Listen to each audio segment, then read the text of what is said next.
Oh.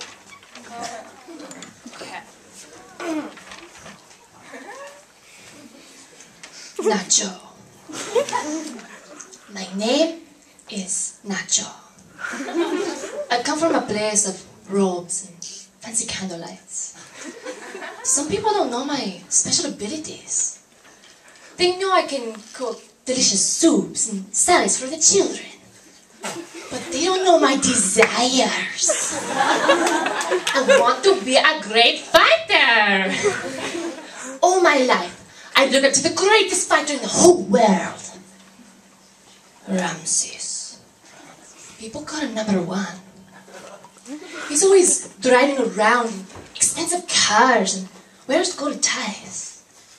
The paparazzi is always giving him glory and finger sandwiches. Sometimes, I would like that kind of respect. I've got an idea.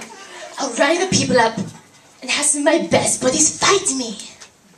Then, I can show everyone my equal powers. My little minions will look up to me as the greatest fighter who ever lived.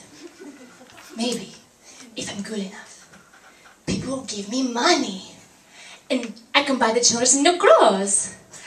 And possibly a pair of silky stretchy pants. Who am I kidding? People just think of me as tasty chips with cheese and salsa.